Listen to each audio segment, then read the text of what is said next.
자, 8절 다시 봅니다. 시작. 주 하나님이 이르시되 나는 알파와 오메가라.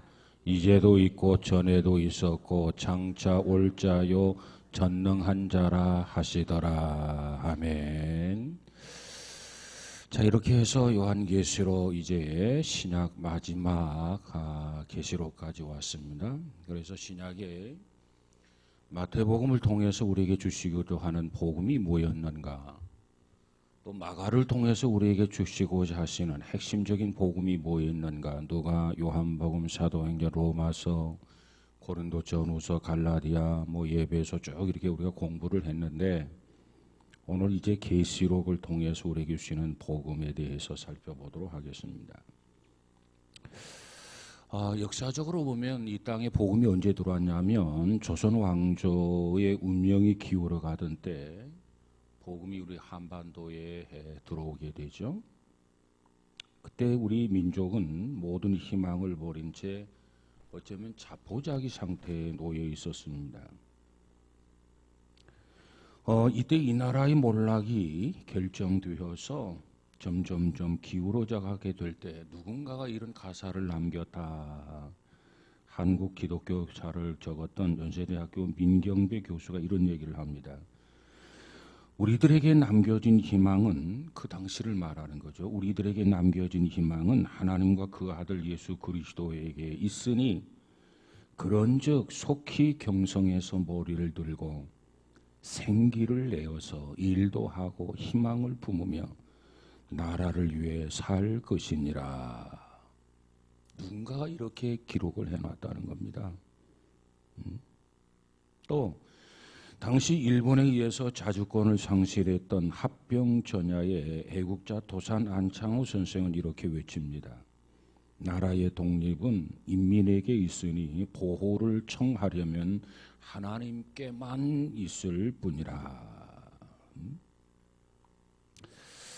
바로 그때 전국에 메아리 친 소리가 있었다고 한 역사학자는 기록하는데, 그때 그 소리가 뭐냐면 기독교는 오늘날 한국인이 가진 유일한 법치다. 복음과 교회, 일제 식민지가 된 그때에도 이 땅의 민중들에게 유일한 민족의 희망의 근원지가 곧 복음이었고 교회였더라. 그래서 연해주에서 독립운동을 집회하게 될 때 다음과 같은 글을 발표했습니다. 조선에서 기독교는 거의 국민적 종교로서의 의의를 갖게 되었더라. 자유를 갈망하는 조선 국민을 위한 기독교의 가치는 위대하다. 그리고 곧이어 3.1운동이 일어나게 되고, 그때 교회는 민족을 살리는 운동의 핵심, 중심의 역할을 하게 됩니다. 그런데 바로 그때부터 동시에 이 땅의 교회들이 말할 수 없는 환란과 박해에 직면하게 되죠. 바로 그와 같은 때 이 땅에 복음이 들어와서 이 복음이 이 땅의 민중들에게 어떤 희망을 부여하는 그런 역사적 상황 속에서 신앙이 첫 출발한 우리 기독교회였다. 이렇게 우리가 정리해 볼 수 있습니다. 그런데 1세기, 주 1세기 로마의 지배를 받고 있었던 소아시아 초대교회의 그 상황이 우리 민족이 처음 이 기독교를 받아들일 때와 시대적 상황이 너무나도 동일했었다는 겁니다. 오늘 요한계시록을 기록한 사람이 누구냐? 사도 요한입니다. 예수님의 제자 사도 요한은 소아시아에서 자유를 잃고 로마 압제에 시달리는 민중들에게 복음을 전하다가 체포가 됩니다. 그리고 소아시아 남서해안에 약 55km 떨어진 길이 12km요 폭이 7km에 불과한 작은 섬 밤무섬의 유배를 가게 됩니다. 제가 성지순례 가면서 이 밤무섬을 가봤는데, 이 밤무섬에 가서 보니까 이 섬이 그렇게 큰 섬이 아니에요. 조그만 섬이에요. 근데 그 섬은 어떠한 섬이었냐면 죄인들을 이렇게 유배시키는 그런 섬이었습니다. 거기에 사도 요한이 복음을 전하다가 사로잡혔고 체포가 되어져서 바로 그 반모섬으로 유배가 되었다는 겁니다. 그 시기가 AD 90년에서 95년 사이 로마의 도미티안 황제가 통치하던 시절에 일어난 일입니다. 그때 이 요한이 뭐라고 설명하느냐? 오늘 본문 9절을 한번 가서 볼까요? 9절 8절까지 보았습니다만 9절 시작. 나 요한은 너희 형제요 예수의 환난과 나라와 참음에 동반하는 자라. 하나님의 말씀과 예수를 증언하였으므로 말미암아 밤모라 하는 섬에 있었더니 그랬어요. 하나님의 말씀과 예수를 증언하였으므로 말미암아 체포가 되어져서 이 밤모섬에 유배가 되었더라는 겁니다. 그 섬은 죄인들만 있는 섬이었어요. 그런데 그 섬에 유배가 돼가지고 죄인 아닌 죄인이 되었죠. 그래서 그 섬에 유배가 돼가지고 그 섬에서 지내는데 어느 날 주일을 맞게 됩니다. 어느 주일날 요한은 성령의 감동을 받아서 성령의 명하심을 따라서 아시아에 세워진 7 교회를 향하여 편지를 쓰게 됩니다. 그 7 편지를 향해서 쓴 편지 내용이 바로 뭐냐? 이 요한계시록이라는 성경입니다. 그러면 요한이 이와 같이 유배를 당해서 그 죄인들 소굴에서 살아가다가 어느 날 주일날 이와 같이 성령의 감동이 되어져서 이 계시를 받아서 기록을 하게 되는데 이 편지, 이 서신의 핵심의 내용이 뭐냐? 복음만이 궁극적인 희망이라는 겁니다. 이것이 계시록을 통해서 주시는 이 복음의 이 서신의 핵심이에요. 복음만이 궁극적인 희망이다. 이 복음은 지금은 박해를 받고 핍박을 받고 있지만은 반드시 승리를 안겨주리라. 이것이 그들에게 이 요한을 통해서 주시는 복음의 핵심이란 말이죠. 그러면 좀 더 구체적으로 보면 요한을 통해서 특별히 밤모섬에서 전한 복음의 내용이 뭐냐? 3가지만 생각해 보면 첫째로 지금 요한은 우리에게 뭘 설명하느냐 하면 예수의 피로 우리의 모든 죄에서 우리가 해방을 얻었다. 이것을 강조해 주고 있습니다. 정치적 자유를 상실한 사람들에게 가슴 설레게 하는 최대의 사건이 있다면 그 사건은 무엇일까요? 정치적 압제에서 해방을 받는 겁니다. 과거 우리가 일본 사람들의 그 압제 아래서 우리에게 해방은 가장 큰 민족적인 그러한 소망이었습니다. 마찬가지로 로마의 식민지로부터 압제를 시달리던 그 1세기에 있어서 소아시아 사람들이 가지고 있는 최대의 소망이 있는데 그 소망이 뭐냐면 어떻게 하면 로마로부터 정치적인 해방을 얻을 수 있을까? 어떻게 로마로부터 자유함을 얻을 수 있을까? 이것이 그들이 가지고 있는 최고의 관심사였어요.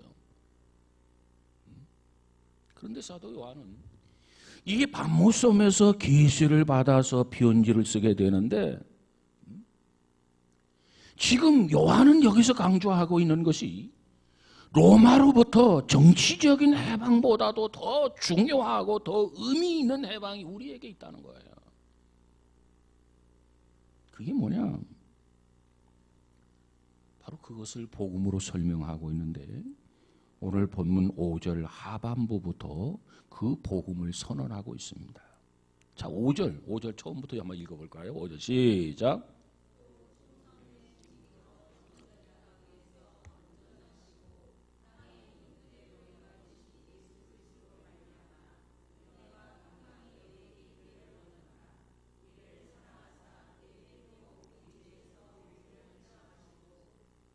자, 정치적 해방보다도 더 중요하고 더 의미 있는 해방이 우리에게 있다는 거예요. 그게 뭐냐? 거기 보니까 5절 하반절에 우리를 사랑하사 그의 피로 우리 죄에서 우리를 해방하시고 정치적인 압제보다도 더 큰 존재의 압제가 있는데 그것이 바로 죄에 대한 압제입니다. 죄. 그런데 2000년 전에 예수님께서 이 땅에 오신 이유, 나사렛 예수가 이 땅에 오신 이유, 예수가 십자가를 지시고 죽으신 이유, 그 피를 흘리심으로 우리가 그 죄에서 해방을 된 것 아니겠습니까? 그 해방을 주시려고 주님께서 이 땅에 오셨단 말이에요. 그 그리스도로 말미암아서 우리가 죄로부터 압제를 받으며 살아왔는데 이제 그 죄로부터 용서를 받았어요. 그 죄로부터 자유함을 얻었어요. 이처럼 용서받고 이처럼 자유인으로 하나님 앞에서 우리의 인생을 살아가게 된 거, 이것이 바로 복음의 본질이라는 겁니다.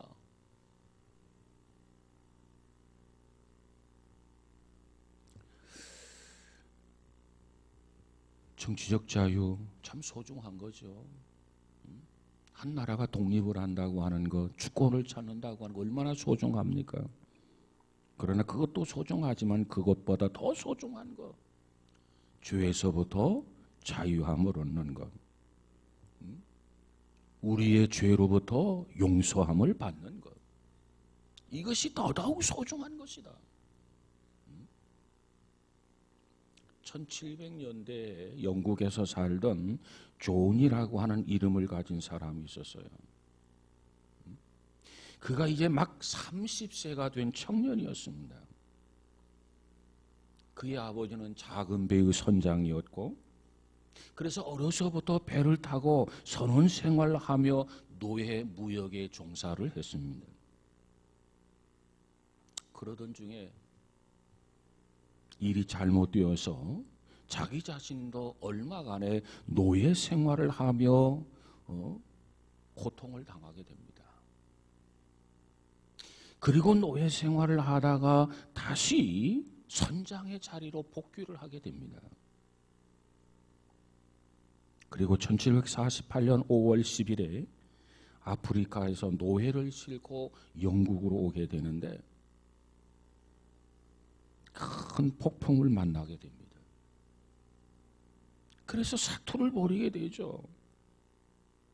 사투를 벌이는데 새벽 1시경에 밀려오는 이 죽음의 공포 아래서 이 존이라고 하는 사람이 무릎을 꿇어요.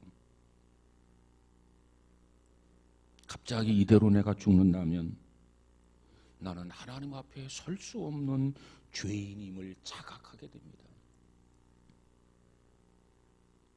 그는 숱한 노예를 부리면서 살았지만 자기 자신이 지금 바로 죄의 노예였음을 이 밤에 깨닫게 돼요. 죄의 노예였음을 깨달았던 존이라고 하는 사람은 그 자리에서 무릎 꿇고 하나님 앞에 기도합니다. 주님, 저에게 자비를 베풀어 주옵소서. 그리고 구사일생으로 그 밤을 살아나게 됩니다.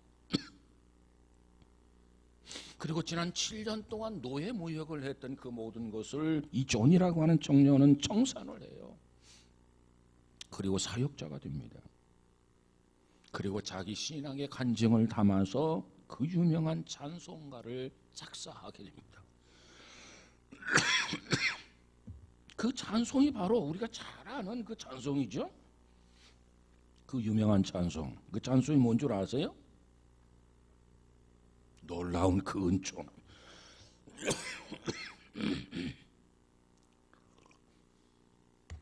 놀라운 그 은총. 그 찬양이 뭐죠? 우리가 잘 아는?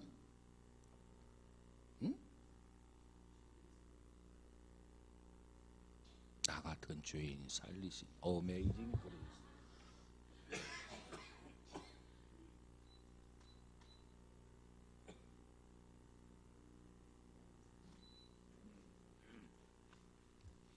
이 존이라고 하는 사람이 7년 동안의 그 노예 무역을 다 청산하고 그리고 하나님 앞에 사역자가 되게 되는데 그동안에 자기의 경험한 바를 신앙 간증으로 찬송 시를 적게 돼요.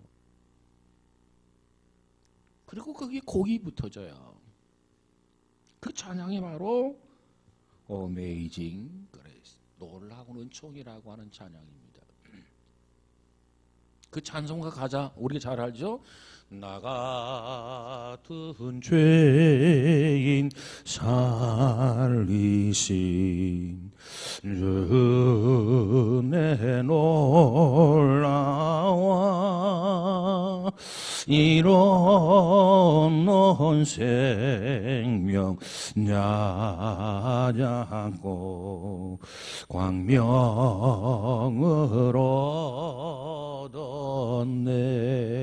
얻었네.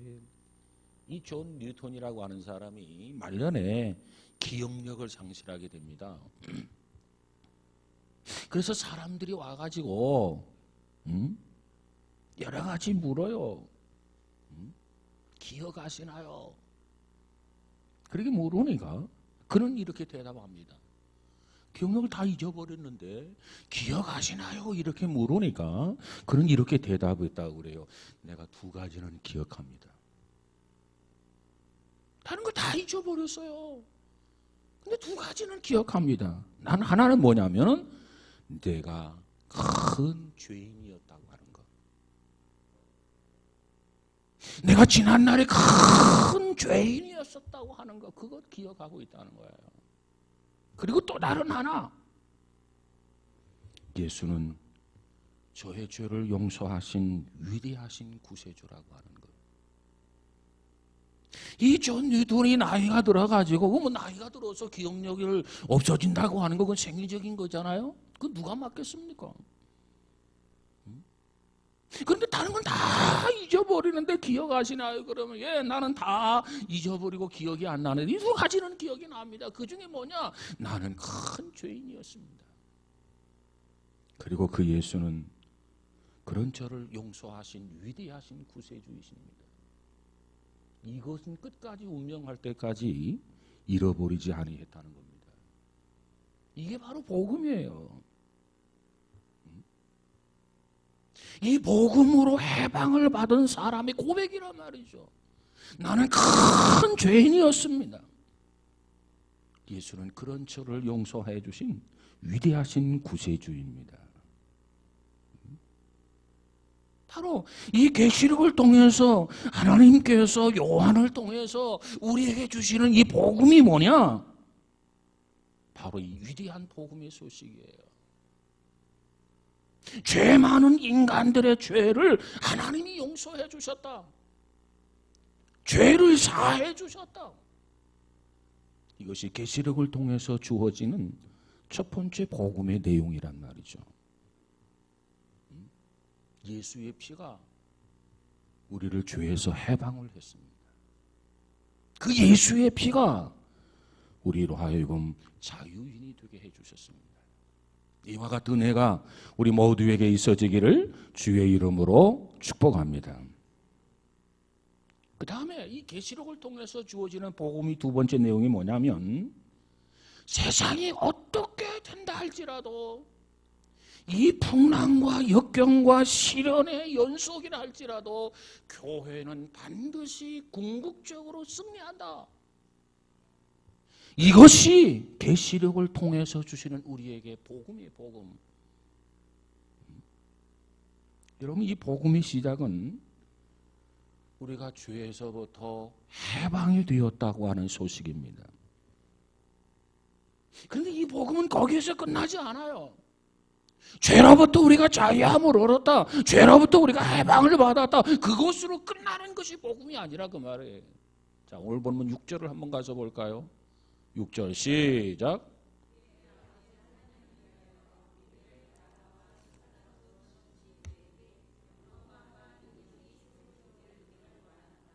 아멘. 그의 아버지 하나님을 위하여 우리가 죄 용서를 받았지만, 죄 사함을 받았지만, 우리가 자유인이 되었지만은, 해방을 받은 사람이 되었지만, 그것으로 끝난 것이 아니라 6절에 가서 보니까 그의 아버지 하나님을 위하여 우리를 나라와 제사장으로 삼으셨다는 겁니다.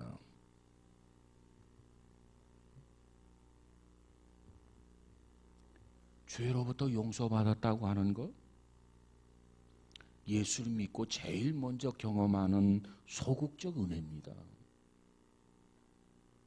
예수 믿고 구원받았다고 하는 거, 죄로부터 용서받았다고 하는 거, 이것이 복음의 전부가 아니란 말이에요. 저 용서받은 거 무엇보다도 소중하지요. 사함을 받는 거 무엇보다도 소중하지요. 구원의 확신을 받는 건 무엇보다도 소중하지요. 그러나 그것으로 끝나는 것이 복음이 아니야. 구원받았다면 구원받은 자로서의 역할이 또 있어요. 하나님의 자녀가 되었다면 자녀의 역할이 있단 말이에요. 그 역할이 뭐냐? 오늘 본문에 보니까 우리를 나라와 제사장으로 삼으셨다. 하나님의 나라를 위하여 우리를 제사장으로 삼으셨다. 그에게 영광과 능력이 세세토록 있기를 원하노라. 여기서 더 하나님을 향한 적극적인 은혜는 무엇입니까? 우리가 예수 믿고 자유함 얻었다, 죄사함을 받았다, 이것은 처음 경험하는 소극적인 은혜라고 했는데, 그러면 여기에서 이 적극적인 은혜라고 하는 게 뭐냐? 어떻게 살아가는 것이 적극적인 은혜냐? 우리가 하나님 나라를 위해서 제사장으로 일하게 되었다라고 하는 거예요. 하나님의 일꾼이 되었다고 하는 거예요. 그러면 하나님의 나라를 위해서 우리가 제사장으로서 일하게 된다? 그 제사장의 역할이 무엇입니까? 아직 하나님을 알지 못하는 수많은 사람들과 하나님과 이 관계 속에서 우리가 제사장 역할을 하는 거예요. 그 역할이라는 게 뭐냐? 중보자적인 역할을 하는 거예요, 우리가. 그래서 우리가 그들에게 나아가서 내가 경험한 하나님의 나라를 보여주는 거예요. 내가 경험한 하나님의 나라를 그들에게 나눠주는 거예요. 내가 경험한 바를 그들에게 소개해 주는 거예요. 그래서 하나님의 영광과 능력을 그에게 보여주고 그들로 하여금 예수 앞에 돌아오도록, 하나님 앞에 돌아오도록 우리가 끊임없이 중보하는 일꾼의 역할을 해야 된다는 겁니다. 전하는 자가 없이 어찌게 들으리요? 듣지 아니하고 어떻게 우리가 믿으리요? 복음은 누군가가 전해야 듣게 되고 들어야만 믿게 되어 있단 말이죠. 모두가 벙어리라면 누가 들을 수 있겠습니까? 그래서 우리가 먼저 예수 믿고 구원받았다? 우리가 죄로부터 자유함을 얻었다? 이것은 첫걸음의 소극적인 은혜라. 좀 더 적극적인 은혜로서 백성이 되었고 자녀가 되었고 하나님의 종이 되었다고 한다면 그 종의 역할을 해야 되는데, 오늘 이 요한은 뭐라고 하느냐? 제사장이란 말을 써. 제사장. 하나님 나라의 영광과 능력을 제사장으로서 보여주라는 겁니다. 그래서 저들이 하나님과 중매하라는 거예요. 중보하라는 거예요. 중개하라는 거예요. 그 사명이 우리에게 주어져 있습니다.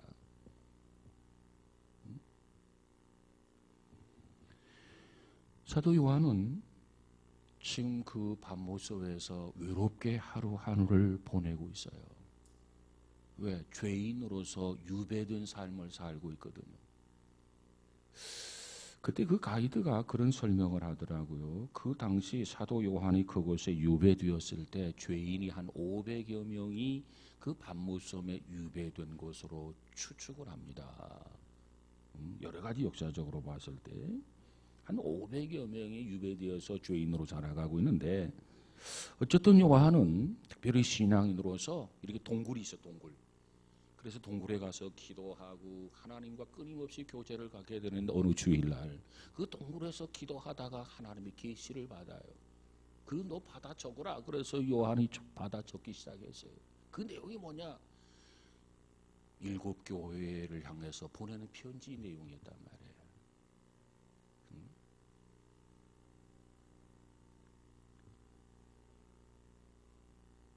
지금 요한은 이 복음을 전하면서 무엇을 지금 염두에 두고 이 복음을 전하냐면, 자기가 이곳에 유배되어서 지금 외롭게 살아가고 있지만은 교회가 살아있는 한 복음의 소망은 지속될 것이며, 그리고 반드시 이 교회는 세상에 대해서 승리하게 될 것이다.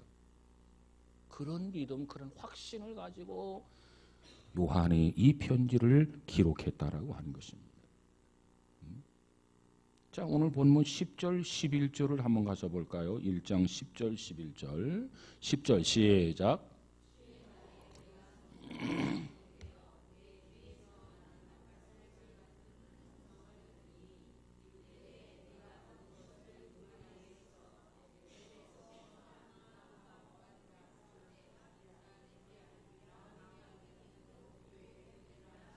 네, 여기 주의 날에, 주일날이에요, 주일날.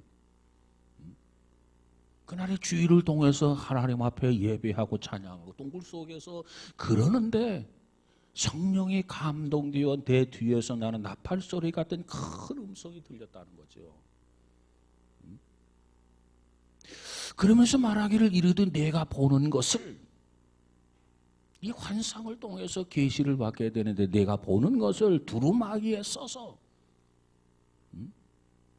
두루마리에 써서 예배소, 서모나, 버가보, 두아디라, 사데, 빌라델비아, 라오디게아 등 7교회에 보내라 하시기로. 그래서 요한계시록 2장 3장에 걸쳐서 소아시아의 대표 교회인 7교회에게 편지를 전달하게 됩니다. 자, 그런데 이 계시록 2장 3장을 가서 보면은 각 교회마다 이 교회가 등장하게 되는데, 예배소 교회가 등장하고 서모나 교회가 등장하고 또 보가모 교회가 등장하고 두아드라 교회가 등장하고 사대 교회, 빌라델비아 교회, 라오디게아 교회가 등장하죠. 그런데 중요한 것은 이 각 교회마다 장점이 나타나고 단점이 나타납니다.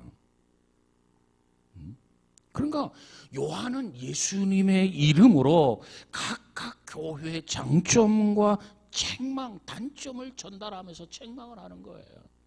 장점은 물론 칭찬하고 단점을 통해서 책망을 하게 되죠. 근데 여기에 환란의 직면에 있는 서모나 교회와 빌라델비아 교회는 책망을 생략하고 있어요. 지금 환란 중에 있기 때문에. 그 어느 교회든지 완벽한 교회는 없었다. 그런데 그럼에도 불구하고 완벽한 교회가 없단 말이야. 그럼에도 불구하고 사도 요한이 지금 뭘 강조하고 있느냐, 각각 이 7교회를 향해서 계속 편지를 쓰고 장점과 단점, 칭찬과 책망의 요소들을 이렇게 기록하면서 이 편지 말미에는 뭘 기록하느냐 하면 이기는 그에게나 단서가 붙어요. 이기는 그에게는 승리의 희망을 전달합니다. 그러니까 오늘 우리에게 주시는 이 메시지는 우리의 환경이 어떠하든지 간에, 어떤 시대의 역경을 당하든지 간에 반드시 우리는 그 시대를, 그 환경을, 그 여건을 이기고 극복할 수 있어야 한단 말이에요. 이기는 자가 되어야 된다.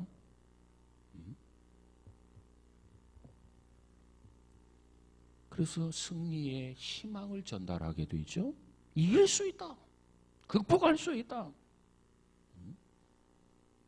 여러분, 오늘 이 메시지는 오늘날 우리에게 많은 그런 것을 시사해 주고 있는 그런 약속이다. 이렇게 말씀드릴 수 있습니다. 오늘 한국교회의 현실을 한번 보십시다. 과연 한국교회가 오늘 이 시대의 희망이 될 교회로 존재하고 있는가?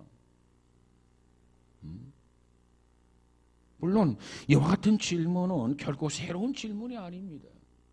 역사적으로 계속해 왔던 그런 질문들이, 다시 말하면 이 계시록에 등장한 소아시아 교회 7교회의 장점과 단점이 있었는데 단점이 없는 교회는 환란 중에 있었기 때문에 책망을 안 한 거예요.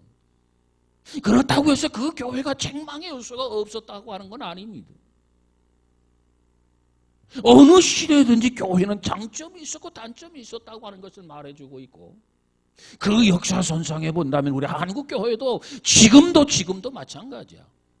장점도 있고 단점이 있어요. 책망받을 일고 칭찬받을 만한 일도 있어요.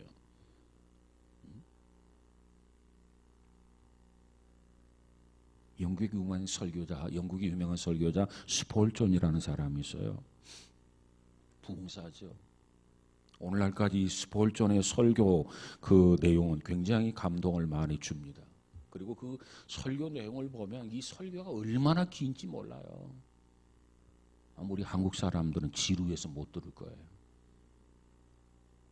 설교가 얼마나 긴지 몰라. 그런데 그 당시에 그것이 먹혀 들어갔어요. 그래서 이 부흥사로서 이 설교가의 대가, 설교가의 왕자라고까지 표현한 이 스폴존에게 어느 청년이 하루를 찾아와서 질문을 던지게 됩니다. 목사님, 저는 문제투성이의 교회 현실에 대해서 지쳤습니다. 당시 영국 교회를 말하는 거죠. 교회 현실에 의해서 지쳤습니다. 목사님은 부흥사니까 여기저기 다 다니실 것 아닙니까? 그러니까 목사님이 다니시다가 문제가 없는 교회를 하나 발견하면 저에게 소개해 주세요. 이 젊은 청년이 이 교회 가서 들여다보면 문제가 없는 것 같은데 가서 들여다보면 문제가 있는 거예요. 그래서 실망하고 또 다른 교회, 이 교회는 문제가 없겠지. 또 그 교회 가서 또 이렇게 들여다보고 또 생활하다 보면 또 문제가 있는 거야. 그래서 이 젊은이는 교회에 정착하지 못하고 많은 교회를 떠돌아다닌 거예요. 그래서 지쳤다는 거예요. 그래서 목사님에게 부탁하는 거예요. 목사님은 부흥사니까 여기저기 교회를 다닐 테니까 문제가 없는 교회를 만나게 되면 저를 꼭 소개해 주십시오. 그 말을 듣고 스폴전이 이렇게 대답을 합니다. 문제가 없는 교회라고요? 형제가 그런 교회를 찾거든 저에게 꼭 알려주십시오. 저도 그 교회에 믿는 멤버가 되고 싶습니다. 형제가 문제가 없는 교회를 찾아다니거들랑 그리고 그 교회를 만나가들랑 나에게도 좀 알려달라 이 스폴전이 이야기하는 거예요. 그래서 나도 그 교회 가가지고 그 교회 멤버가 되겠습니다.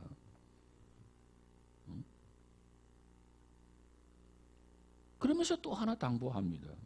형제가 만일 그런 교회를 찾거든 형제는 절대로 그 교회 멤버가 되지 마십시오. 왜냐하면 형제가 그 교회의 멤버가 되는 그 순간부터 그 교회는 형제 때문에 문제가 생길 것입니다. 여러분, 이 스폴전이 이 젊은 30대와 이 대화를 하면서 이 대화 속에서 담겨져 있는 내용은 어느 시대든지 이 소아시아 교회를 중심으로 해서 어느 시대, 어느 교회든지 장점이 있고 단점이 있다는 거예요. 문제투성이라는 거예요. 문제가 없는 교회가 없다는 겁니다. 왜? 구성원들이 인간이거든요. 그 인간이 누구예요? 타락한 본성을 지닌 사람들이란 말이에요. 본성을 지금 우리가 숨기고 사는 거예요. 어느 날 그 본성이 드러날는지 몰라요. 그래서 어느 날 천사 같은 사람이 어느 날은 마귀로 돌변하는 거예요. 이게 인간이란 말이죠. 여러분, 문제 있는 인간들이 모여가지고 공동체를 형성하고 있는데 그 공동체에 어찌 문제가 없을 수 있겠느냐 말이에요. 문제는 이기는 그에게는 어떠한 문제든지 소아시아 교회에도 이기는 그에게는 반드시 문제를 극복하는 성숙함이 필요하다는 거예요. 그에게 주님은 약속하십니다. 축복을 약속한단 말이에요. 그렇습니다. 어느 교회든지 문제없는 그런 교회가 없어요. 어느 부모든지 문제없는 부모가 없어요. 시대를 망라해서 마찬가지랍니다. 문제는 그와 같은 문제성을 극복할 수 있느냐, 그 극복할 수 있는 성숙함이 과연 우리에게 있느냐, 이길 수 있느냐, 이게 중요한 거란 말이죠. 그것이 바로 요한계시록 2장과 3장에서 우리에게 주시는 복음이에요. 너희들의 상황이 어떻든지 간에 그걸 이겨내라는 겁니다. 그걸 극복해내라는 거예요. 여러분, 시대가 악하지만 이와 같이 그 시대를 이겨내는 사람이 있는 한, 시대가 악하지만 그 시대를 극복하는 그런 존재가 있는 한, 연약함에도 불구하고 교회는 여전히 세상의 소망이 될 것이다.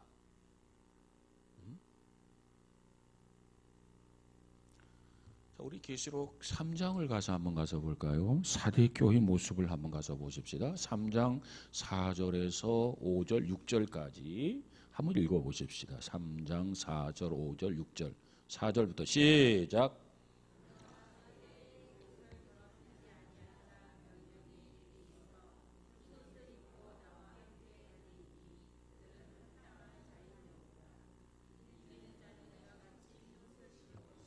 아멘. 아멘. 거기까지만 봅시다.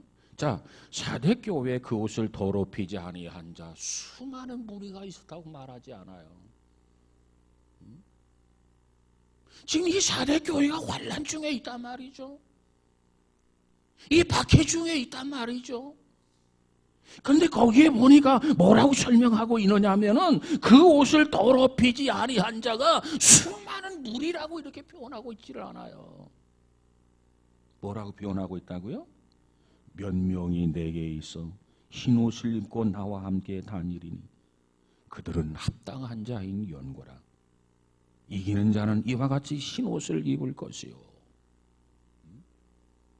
여러분, 교회가 완전해서 교회가 희망이 있다는 거 아닙니다. 오늘날 교회가 문제가 많아요. 교회마다 문제가 많아요. 잡음이 많아요. 부정적인 요인이 많아요. 그래서 믿지 않는 자, 이 안티 크리스찬들을 향해서 뭐라고 말하느냐? 기독교를 개독교라고도 말한단 말이죠. 그럼에도 불구하고 오늘 교회가 이 시대의 희망이 되는 것은 뭐냐? 그 가운데 소수의 무리지만은 오늘 본문에 보니까는 그 옷을 더럽히지 아니한 자 소수 몇 명이 아직 있다는 거예요. 성숙한 신앙인.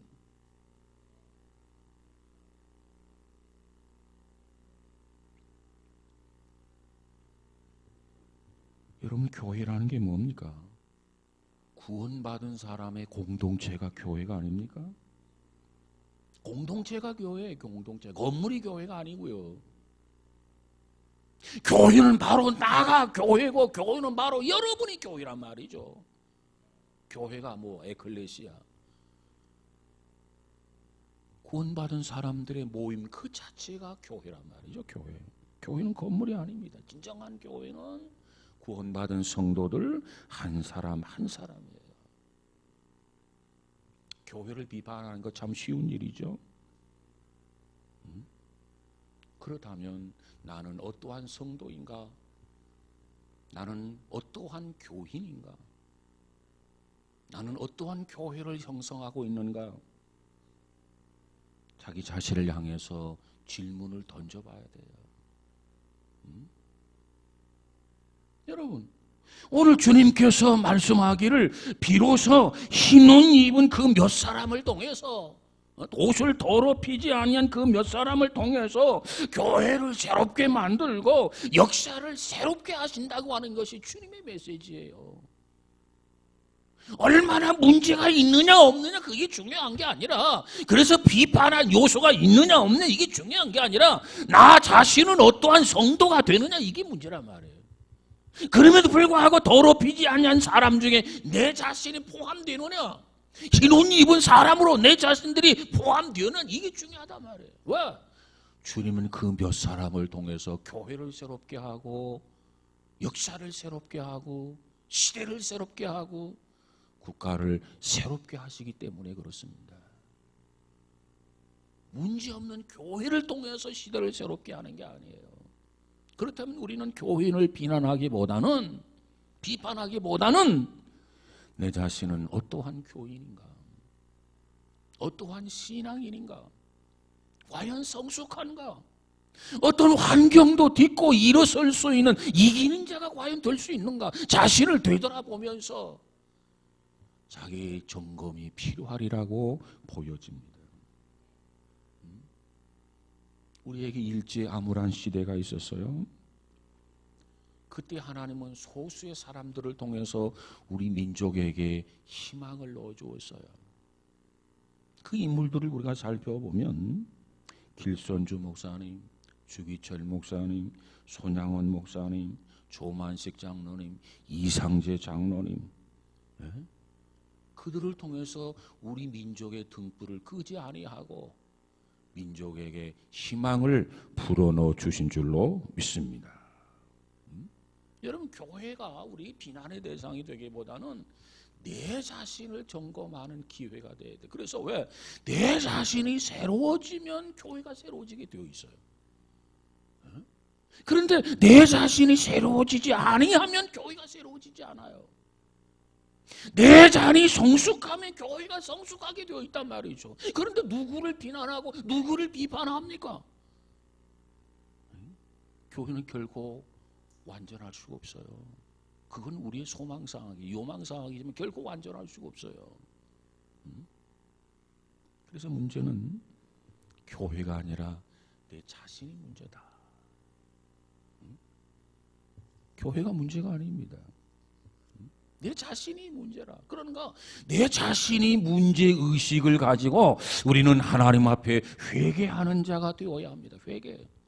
그래서 내가 새로워지면 교회가 새로워지는 거예요.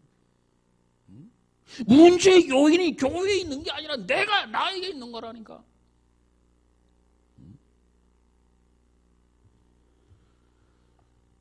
예수님을 우리가 뭐라고 표현하느냐? 교회의 머리가 되신다, 이렇게 표현하죠.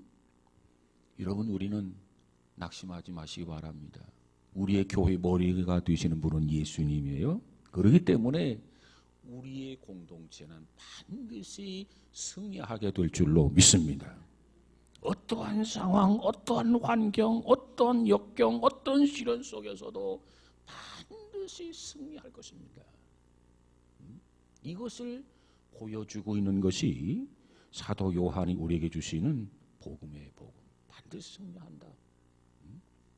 그 다음에 세 번째로 요한이 우리에게 주시는 복음이 뭐냐? 예수님이 이 땅에 오심으로 새 세상이 된다. 이것이 계시록을 통해서 주어지는 세 번째 복음인데 1장 7절을 한번 가져볼까요? 1장 7절. 7절 시작.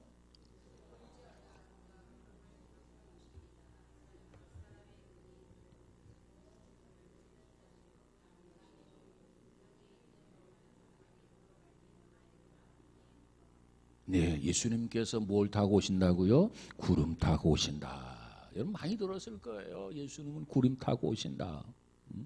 사람의 눈이 그를 보겠고 자 구석탱이에 그저 은밀하게 그저 아무도 모르게 이렇게 오는 게 아니라 주님이 오실 때는 그 동에서 서의 번쩍인 것처럼 모든 사람들이 다 볼 수 있도록 오신단 말이에요. 그러니까 여기에 주님이 왔다 저기에 왔다 여기에 예수님 재림했다 그 쫓아다니고 몰려다닐 이유가 없는 거예요. 자, 여기 보니까 각 사람의 눈이 그를 보겠고 그를 찌른 자들도 볼 것이요. 찌른 자들. 땅에 있는 모든 족속이 그로 말미암아 애곡하리니 그러하리라. 아멘. 그래서 자, 예수님이 이 땅에 다시 오시는데 그것을 우리가 뭐라고 하느냐? 예수님의 재림이다. 이렇게 이야기합니다. 자, 그 다음에 8절을 한번 가서 볼까요? 8절 시작.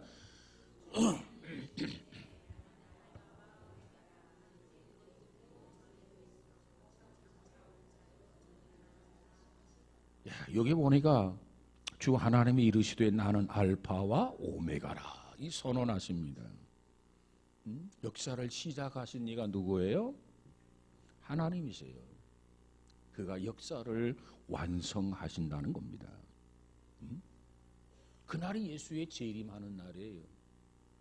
예수님이 재림하는 그날은 거절하는 사람들에게는 심판의 날이 될 것이고 그를 영접하고 그의 거룩한 백성이 되고 그의 일꾼이 되고 그 제사장이 되고 그래서 수고하면서 그 역할을 잘 감당한 사람들에게는 역사의 완성의 날이 될 것입니다. 자, 11장으로 넘어가서 볼까요? 11장 15절을 한번 가서 보십시다. 11장 15절. 자, 시작.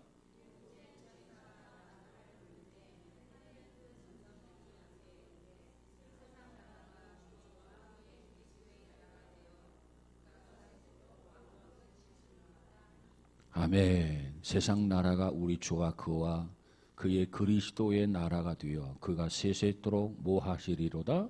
왕노릇 하시리로다. 그래서 왕노릇 하시리로다. 그러니까 요한계시록은 그날 디데이 그날 새 하늘과 새 땅이 임하는 날이다. 그날 하나님은 하나님의 백성들의 눈물을 닦아주시고 사망과 애통과 곡을 치유해 주시는 날이다. 그날 보좌에 앉으신 이가 뭐라고 말합니까? 보라, 내가 만물을 새롭게 하노라. 이렇게 선포합니다. 그래서 새 하늘과 새 땅, 곧 영원한 그런 삶을 우리가 시작하게 됩니다. 자, 요한계시록을 통해서 주시는 복음, 바로 이와 같이 약속했던 것들이 하나도 그릇됨이 없이 반드시 실현될 것이다. 이것이 요한을 통해서 우리에게 주시는 그러한 복음입니다. 바로 그 사건을, 그 역사를 실현하기 위해서 예수님께서 다시 이 땅에 재림하신다. 그 재림하시는 그날이 역사가 완성되는 날이다. 그렇기 때문에 우리는 어떠한 상황에도 금지사항, 절망하지 말아라. 낙심하지 말아라. 포기하지 말아라. 그리고 칼과 도끼가 아닌 공의와 사랑을 품고 살아야 할 이유, 그 이유를 요한이 우리에게 설명해 주고 있는 거예요. 아무쪼록 예수님은 이 땅에 다시 오실 것입니다. 그래서 주님 말씀하신 대로 우리가 손해를 보면서 피해를 본다 할지라도 참고 인내하면서 그 말씀대로 순종하며 살아가는 우리 모두가 다 되어지기를 주의 이름으로 축복합니다. 다시 오실 그분이 우리의 궁극적인 희망이란 말이죠. 그런데 그 희망은 반드시 이루어지게 될 것입니다. 그래서 요한계시록 22장 마지막 절에 가서 보니까 이 말씀을 기록하면서 요한이 마지막 뭐라고 설명했느냐? 21절 마라나다 21절 한번 읽어볼까요? 시작. 주 예수의 은혜가 모든 자들에게 있을지어다. 주 예수여 어서 오시옵소서. 20절 다시 한번 볼까요? 시작. 이것들을 증언하신 이가 이르시되 내가 진실로 속히 오리라 하시거늘. 아멘. 주 예수여 어서 오시옵소서. 주 예수의 은혜가 모든 자에게 있을지어다. 이렇게 해서 요한계시록을 마감하게 됩니다. 아무쪼록 이 복음은 반드시 이 말씀대로 이루어진다라고 하는 이 믿음과 확신을 가지고 이기는 자가 되어지기를, 승리하는 자가 되어지기를 주의 이름으로 축복합니다. 그래서 마태복음과 히브리서에 가서 보니까 이 강조한 게 있어요. 예? 끝까지 견디는 자라야 구원을 받으리라.